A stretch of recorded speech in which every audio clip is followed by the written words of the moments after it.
Hey yo, it's Melanie coming at you with some omega energy.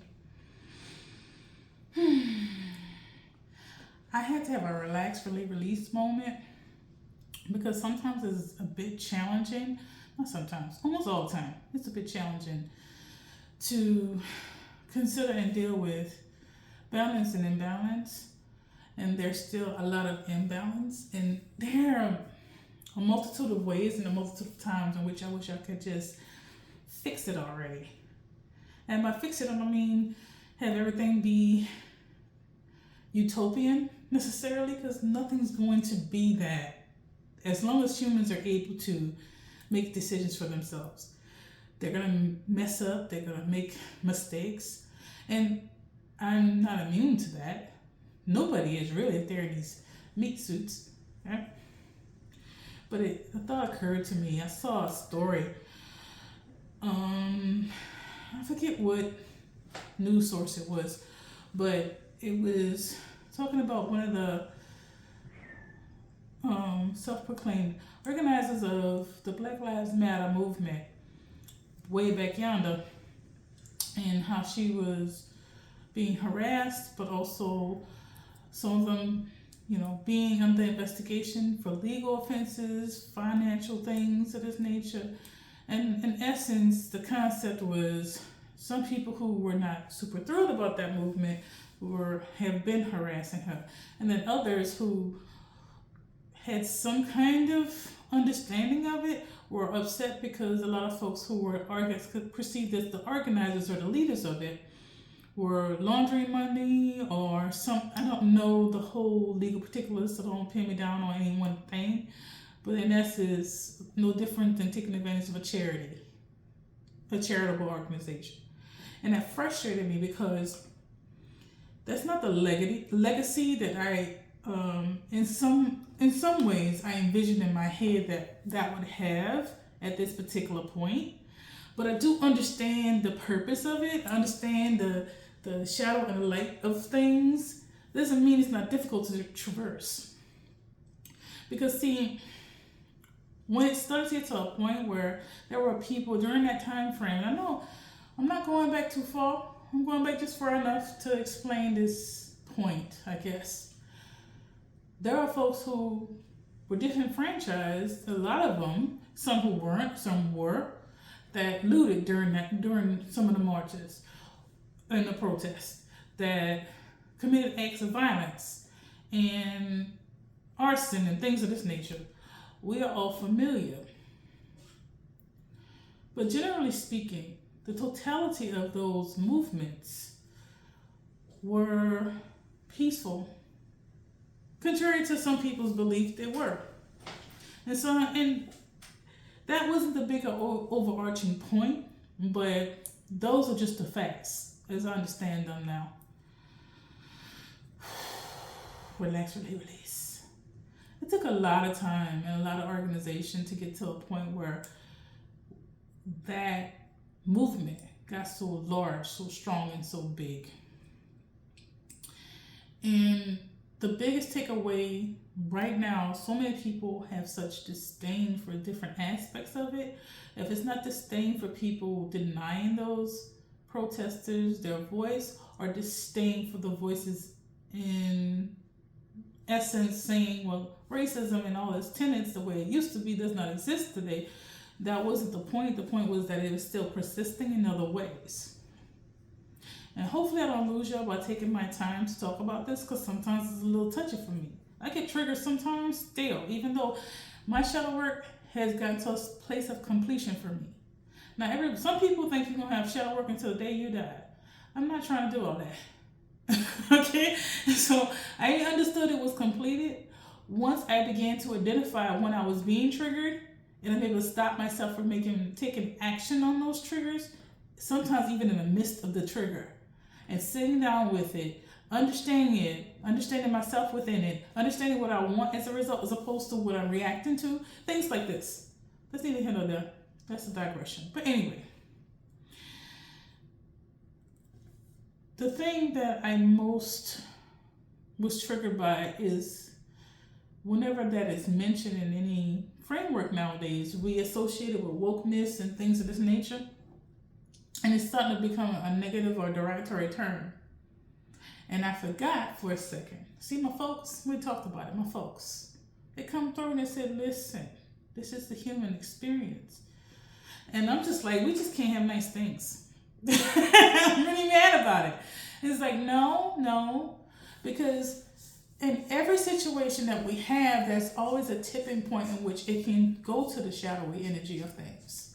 And so by that, those people who decided to start making t-shirts and making a profit off it, as opposed to giving back to the communities that were different franchise that started the protest in the first place, or to the little girl of the victim that really jump-started the worldwide recognition of what happened. I'm certain that something somewhere is taken care of. Some organization or entity somewhere is taking care of that young lady. I just feel like that's likely what's going on. At least in my heart, I want to believe that. Okay? But in essence, that was nobody's, like, this is not nobody's to take claim of and to make profit from. At least that was my understanding back then. It's like, this is for all of us, no matter what you look like. Okay? And so that was frustrating. That has been frustrating. But secondly, just the negativity that's born out of it right now, because it's doing its shadow back to the light, shadow light dance. And that part of most things are very frustrating to me. And we'll get to my point here in a second on this particular aspect of things. It would be nice if everybody can sit down somewhere and close their eyes and remember the moments in which the entire world woke up and started coming together for one common cause. Did everybody agree with it? No. But the majority of the world agreed upon something. And that was, there are some lives that are being taken and disenfranchised and being imprisoned and tortured still that deserve more than what they've gotten. And it's about time that we took advantage of this opportunity to start recognizing and telling the truth about what was done and what's still being done. Whether you feel like they're deserving of it or not at this particular point. Because pull them up by your bootstraps is a whole different kind of animal when the disenfranchisement lasted so long. Now that's been the argument a lot of the time, is that every culture took its turn being the enslavers or the enslaved. And that is true. We're going to keep it with modern times on that particular front. But based on the history of this planet, no culture has been expected to overcome after so long. The length of enslavement and disenfranchisement and continued disenfranchisement up until the present is a thing that was being asked to be recognized and to cease. Okay? But the overarching point, the contention, the trigger, for me mostly is just personal. That at this point, it wasn't that long ago that we can't sit down and see how beautiful, no matter what the subject matter is or was, how beautiful it was to see the entire world in its majority come together for a common cause. And that was to love. That was to fight for.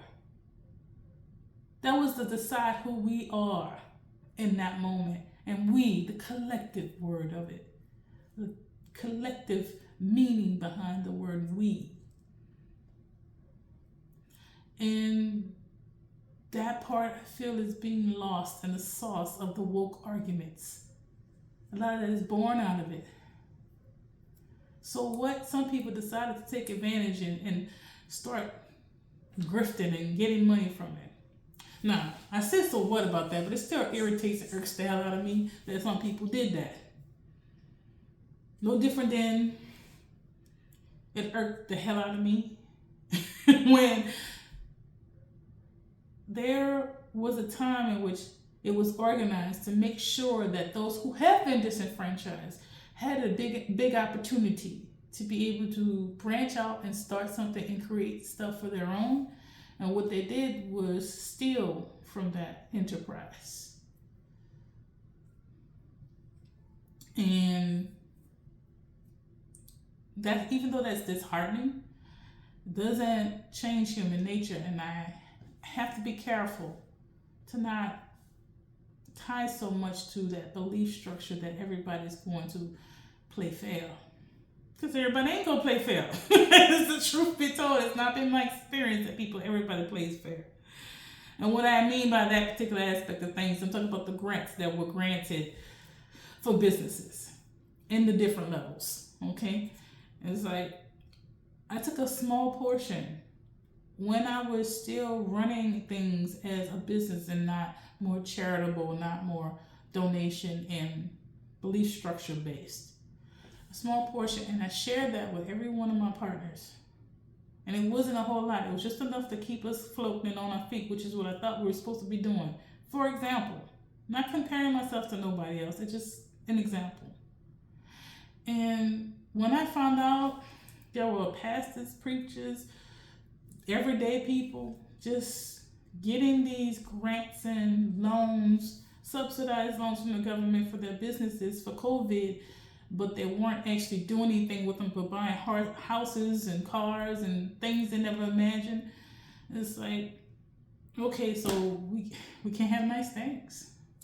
And that really frustrated me. I made comment on it, and not a lot of people enjoyed the fact that I made comment on it, but I don't care at this particular point. Like, I care enough to be like, I'm still working out the wounds from the response to me saying something about that. But I don't care. I still hold the same belief structure. You can't change my mind once I just determine something to be true or fact, unless you give me additional information to help me determine that that isn't true. Like that. And that's how I see a lot of that. And that's what the trigger and the frustration comes from. It's like, there's been a lot of opportunities for us to balance ourselves out as human beings just within the last 3 years. And no matter what was done, it was always something else that came up behind it that tainted it, poisoned it in some kind of way. Like, you can view us being shut in for COVID in a negative, but we can also see that us being shut in for COVID made us sit down and watch the rivers and the lakes clear themselves, and the animals become more healthy, the nature becoming more healthy, by proxy of our behind sitting in somebody's sofa somewhere. But even though that was difficult on us, a lot of people emotionally and spiritually, because they had to be isolated sometimes, does not change the fact that what we are doing to nature and what we're doing to ourselves, what we're doing to the animals and all things, is similar to the little bit of feelings we had being shut in during COVID. It's similar to that all the time though, but all the time. The average human being was shut in for between 6 months to a year and a half, based on their level of sickness, if they got sick, or if they had a sick relative, that they were concerned about their immune systems and things like that. It varied. But if you compare that to the amount of damage we do to our planet and each other on a regular basis, it's a drop in the bucket. See, I think it was wise to make us sit down and see ourselves, examine ourselves, examine what our impact is on the earth, the waters, the animals, each other even. Looking at the crime rate compared to them and now and all that. It was wise. It's also wise to give everybody similar or equal opportunity until, and it wasn't just the people who didn't have much and was trying to gain something that was taking advantage of the situation as it pertains to those grants for businesses during COVID. It was also, after a while, larger businesses started to break off pieces or create pieces so that they can appear to be smaller than they were, and they had professional people to write up their grant proposals and things like that. So they were taken from the little man. that the Wa became corrupt just quickly, which is also disheartening. And it for me, it was a measure of just how corrupt this place really is, especially here in America. COVID relief for who? Those who are already wealthy. They shouldn't have had access to those funds in the beginning. But, and however, which made those who those grants were intended for feel justified in stealing some. So it's almost like the snake eating its own tail. Nobody really gained from that. And it was just really, it will make a person wonder what the point of doing anything and contributing anything to this place is. It really would. It does make me wonder sometimes. That's why I sit back most of the time and I observe nowadays. I don't do too much. If I get frustrated or triggered, I'll talk about it on my Facebook. And the few people who are brave enough to comment will comment. Those who follow just the gawk will gawk. But that's mostly from me and my process and anybody who want to learn from it. It doesn't change the fact that things were created to hopefully bring some more balance here. And it feels at this point impossible in a lot of ways. So when I speak, I'm speaking to the few I know. My hope is that one day I'll speak to the many that understand that we're not going to have utopia because we would even reject that. We would find a way to corrupt it because we would get bored with our circumstance. This is just my intuitively based on human experience thus far and the historical context as well.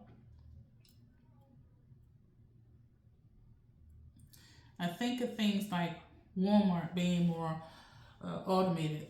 And I know people are complaining about it and are upset and frustrated about it. And I've talked about this many a times. Walmart was a gentler, kinder, was created to be a gentler, kinder version of slavery. And everything about its business model and makeup says this. While also giving access to those who are most, instead of giving the reparations, back then there were to those who had earned those reparations. Instead of giving that, eventually business models were created and made to set up where it's more like, we're going to give you cheaper products while giving you easy access to jobs, but it's going to be cheap labor, no different than before. Because if you notice, in pretty much any town that you go into, the majority of people who are working at those stores are people of color, or people who are from more socioeconomically lower class areas and circumstances. It doesn't mean they weren't capable of doing more than that. It's all they're able to do based on their circumstances. And you take that and couple that with all the times that Black people in particular were disenfranchised based on the banks they built, the neighborhoods they built, the towns they built that were burnt down. From a historical context, so much more was lost. And this is just a human experience thus far. However, there's a tipping point that we got to where literally those with melanin in their skin that were culturally Black were coming to a place of extinction between death and jailing. And so something needed to be inserted or changed so that we can have an opportunity to change that. It seemed like there was more care and concern for extinct birds and other animal species than there were for someone who was melanated. And that was enough to act, I suppose. On top of being completely infuriated by the circumstances that even I personally experienced. The biggest dipper as it pertains to a lot of that stuff is, why I was triggered by those news articles about these people is because I asked myself in that moment, did it even matter? And that came, at a big cost to my psyche at the moment. Is that if that didn't matter, then myself and anybody like me who strives to in some way create balance in any way they know how or can do, that any of the things that they have to go through to be as strong and capable as they are, did any of it matter? Because if no matter what you do, it can be corrupt, then what's the point of doing anything? And that hit my spirit. It hit me right in the chest. Like, what's the point of doing anything? And then one of my kids will text me or call me, or one of my clients or my students will text me and call me something and tell me something kind. Like right in the midst of that, in the last, I'll say 3 or 4 days, I have been struggling with that. There's a lot of things that I've done that really put me through torturous experiences, both physically and emotionally. And when you ask yourself, when you've gone through some of the things that I've gone through, and hopefully I'll have the peace of mind to be able to explain it all to you all someday. I'm trying to do that slowly, but it's a work in progress. When you have the presence of mind to start really thinking on a lot of that stuff, and when I'll say I'll make it about me. I had the presence of mind to start thinking about a lot of that stuff. It was really upsetting for me. I was about ready to spin a wheel, so to speak. I understand completely how villains become villains. And I've understood that for quite some time now. And it's a struggle. It's a struggle not to be the villain that I am constantly tempted to be. Doesn't mean that I'm not going to create balance when balance needs to be created for myself at the very least. Anyway, I am grateful though. I'm grateful that I've been able to meet such beautiful people on my journey and in my work, that as soon as I'm having those moments of doubt of whether or not anything I do is in any way going to change this place or anyone in it, they remind me, you helped me. I get a picture here or a video there, and there's smiling faces or some kind of congratulatory event, or someone tells me what my words or thoughts mean to them. It's not the name and lights, which is, side note. See, my folks told me a long time ago I was going to go through a lot of this stuff, and I didn't want to. I really didn't. Yeah, but at the other end, there's always an angel, like the metaphorical angel and demon on either side, right? Both is pulling for you, but both, they might want different results or some of the same results, but both are pulling, right? But there's one part that's like, you can go through all these things, we'll be with you. And this other part's like, you can go through all these things, but you're going to be quite famous. Your name going to be in lights. And then I got to that point where it was like, do or die. And I'm like, I enjoy the idea and concept and writing. And it wasn't until TV shows and things like that, magazines was starting to sniff around. And I'm like, I don't know how to handle this. But I know that there are some people that I can find that could handle it better than me. And that's what was my concept of it at that point. Because I was really sure. I was really sure of myself. At a point where I was completely wounded, and that was like my ticket out of my circumstances, but also my ticket to show them what for. Like, I'm going to show you better than I can tell you. You want to use me, abuse me, lie to me, abandon me? I'm going to show you what you used, lied to, and abandoned. And I'm going to prove it to y'all. But I had to sit down with myself during my shadow work and realize I had to prove some things to myself. And I also had to heal that wounding. You realize I didn't actually want all the credit that I was looking for. I just wanted to be validated in the sense of the things that I had already earned that was 3D. And I still have yet to get that validation outside of me. I just gave it to myself. And even that sometimes, y'all, people don't want me to have. And when I say people, collective people that I've experienced. I talked to y'all before about the spiritual community. Man, they make it their business on a regular basis to tell anybody they can how evil and terrible I am. And if they can't convince them, they do things on their own. And you know what my folks told me about that? Y'all ain't gonna believe it. Protect them. Love them, forgive them. Most of the time I sit fuming about it. I'm just like, nah.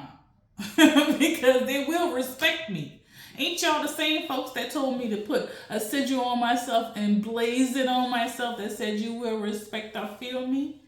And it was like, it depends on what your understanding of that was at the time. Respect, which means I don't want to harm you. I will not harm you. But if I have to, ain't nobody better at it. That's the respect. No different than you seeing a lion or a cheetah in a Serengeti. Their aim is not to hurt you unless they're hungry. But their aim is not to hurt you unless you're going up and trying to mess with their cubs or mess with them. If you just viewing them at a respectful distance and admiring what you see, those animals are not going to mess with you. And that's the respect part that they were trying to teach me and help me understand, to have on me and to have within me. To the time, I just saw this. I mean, you come over here with that foolishness, I'm going to beat your ass. But I need to be more involved, they said.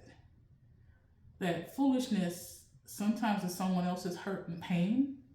And I need to be able to absorb that and transmute it. And until I do, I am no better, I am no more involved, and I can't leave nobody out of anything, including a wet paper bag, until I learn to evolve the aspect of myself that is reactionary.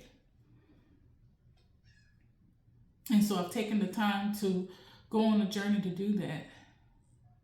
And still to this day, I have to battle and constantly battle with that. So, on top of everything that I've already experienced in my life, seeing that story, I don't know, it just brought up all of this stuff. I'm just like, what was the point of doing anything at all ever to bring balance to this place? So I keep doing what I'm doing, and I'm talking to you right now about this in an honest way, so you can understand something. Sometimes it's the little things that brings you back to the light. One of my clients sent me pictures of their daughter's graduation. Another, the same, at the moment I was about to spark off, this started to come through. Another one of my clients sent me something complimentary, I think about one of my videos. And then we got into a conversation, and she was thanking me for my kindness and my teachings and what telling me what I mean to her. Then another client came through and started sending me information. This is a client that's a big introvert and had gone through a lot emotionally, to the point where he was like one of those animals. Not that I'm comparing him to an animal, but he would understand, I suppose, that have been misused and abused to the point where they didn't want to be petted or touched. And you see these little videos where a kind stranger comes up and cleans them up and slowly wins their trust. And then they come out their shell, and then like a month later you see them running in the field somewhere. He's one of them type of clients for me. He had been through so much, poor baby. But he texted me a video, and he's just enjoying himself out in public and amongst friends and people he's learned to trust. All that came in like a grouping of about an hour. And I'm like, I really need that. Y'all don't know. I really need that. Because sometimes I don't know, child. Sometimes I don't know. If what I have been through and what I've done so far is enough, or will ever be enough to balance anything out. But those things make it worth it. And it also gives me hope that If it did happen before, it could happen again. If the entire world can come together and agree and bring that magic all together and agree that this ends with us. Even the pushback of those who are now using the term woke as a swear word because of some, and not all, some will take advantage of this and use it as a weapon against people at this particular time. And some of that is going on. And then they've like jumped on that energy and decided we gonna also use it as a weapon, but in the opposite direction, you know, the ebbs and flows of things. There was a time where woke used to mean that I understand more than I was taught, because I am teaching myself and I'm receiving information from not just what I believe in, the ness of the universe and God, but I believe that I'm connected to all things. And in order to understand them, I must experience them in some way. And through my experiences, I've re-educated myself in such a way where I do not dismiss the education I've gotten. I just added to it and complemented it with more education, so I am less ignorant. That's what woke used to mean. I'm trying hard here, y'all. But some days it's tougher than others. But I thought it was important for y'all to see that aspect of me, because I write it all the time. But I don't even know who it's getting through to, because I've been so skittish about having fans that I don't know who it gets across to anymore. I've put up such a boundary in around me on social media that I'm just like, I need you to know I'm never going to encourage you to be a fan. I will encourage you to be kind, and if you want to comment, you can comment, but you ain't got to do too much of that. I've always said that. There's a part of me that wants that, but there's equal part of me that is just scared, not scared, but like apprehensive of the concept of the idea. So I don't know how determinate that's going to be for me in the future, but I'm not trying to worry about it. So I just write whenever I feel something, or see something, or understand something, or understand something better that I can be able to transcribe that for anybody who would want to know it without completely red pilling them, because sometimes I didn't care. But my hope is that the only things I fear right now will start to leave me, because I don't want to live in fear, but fear is a part of life, I suppose. But one of the things I fear is it was all for nothing. I went through all that for nothing. The second thing I fear, which is probably the first thing I fear, is someone harming me and therefore harming my children, or harming my children to get to me. But the thing about me being afraid is I guess I'm like a wild animal. I guess that also goes into the respect that's emblazoned on my shoulder. Respect me or fear me when I'm afraid. It's a whole different ball game. This it's not a persona you see on this video. It's just a different ball game, and I have to figure out how to transmute that after the fact. And that's another thing that I'd rather be afraid of it and respect it at the same time than just have it on my shoulder as something that I use all the time. I did that for a while. It wasn't my most graceful of moments. Anyway, I've rambled on for a bit. I hopefully give y'all something to think about. If nothing else, concept that sometimes it's the little things that are most important. Anyway, y'all love.